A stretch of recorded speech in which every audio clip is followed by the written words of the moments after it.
ವಿಚಾರ ಮಾತಾಡ್ತೀನಿ ಅದಕ್ಕೂ ಮೊದಲು ಅಪ್ಡೇಟ್ ಬರ್ತಾ ಇದೆ. ಚನ್ನಪಟ್ಟಣದಲ್ಲಿ 12ನೇ ಸುತ್ತಿನ ಮತ ಎಣಿಕೆ ಆಗಿದೆ. ಅಲ್ಲೂ ಕೂಡ ಸಿಪಿ ಯೋಗೇಶ್ವರಿಗೆ ಮುನ್ನಡೆಯನ್ನು ಕಾಯ್ದುಕೊಂಡಿರೋ ಬಗ್ಗೆ ಮಾಹಿತಿ ಲಭ್ಯವಾಗ್ತಾ ಇದೆ. ಚನ್ನಪಟ್ಟಣದಲ್ಲಿ 12ನೇ ಸುತ್ತಿನಲ್ಲೂ ಕೂಡ ಸಿಪಿ ಯೋಗೇಶ್ವರ್ ಮುನ್ನಡೆ ಕಾಯ್ದುಕೊಂಡಿದ್ದಾರೆ. ಸತತವಾಗಿ ರೌಂಡ್ಸ್ಗಳ ಮೇಲೆ ರೌಂಡ್ಸ್ಗಳಾಗಿದೆ. ಆದರೆ ಪ್ರತಿ ಹಂತಲ್ಲೂ ಕೂಡ ಈಗ ಯೋಗೇಶ್ವರ್ ಮುನ್ನಡೆ ಕಾಯ್ದುಕೊಂಡು ಬರ್ತಾ ಇದ್ದಾರೆ.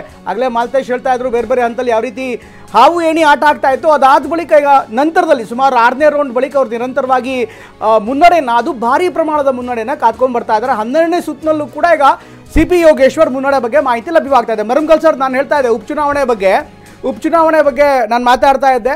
ವೆರಿ ಇಂಪಾರ್ಟೆಂಟ್ಲಿ ಉಪಚುನಾವಣೆಗಳಲ್ಲಿ ನೀವು ಸರ್ಕಾರದ ಭಾಗವಾಗಿದ್ದಂಥ ಸಂದರ್ಭದಲ್ಲಿ, ಮುಖ್ಯಮಂತ್ರಿಗಳಿಗೆ ರಾಜಕೀಯ ಸಲಹೆಗಾರರಾಗಿದ್ದಂಥ ಸಂದರ್ಭದಲ್ಲಿ 17 ಕ್ಷೇತ್ರಗಳ ಬೈ ಎಲೆಕ್ಷನ್ ನಡೀತು.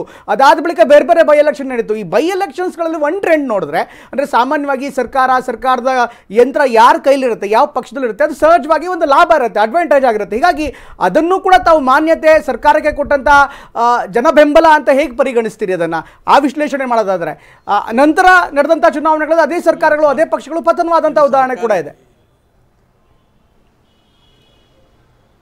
ಇಲ್ಲ, ಇಲ್ಲಿ ಕರ್ನಾಟಕದ ಈ ಪರ್ಟಿಕ್ಯುಲರ್ಲಿ ಈ ಬೈ ಎಲೆಕ್ಷನ್ ಫೇಸ್ 3 ಎಲೆಕ್ಷನ್ದೊಳಗೆ ಇಲ್ಲಿ ಹೆಚ್ಚು ವಿಶ್ಲೇಷಣೆ ಅವಶ್ಯಕತೆನೇ ಇಲ್ಲರಿ. ಒಂದಂದ್ರೆ major failure is B J P leadership total fail ಆಯಿತು.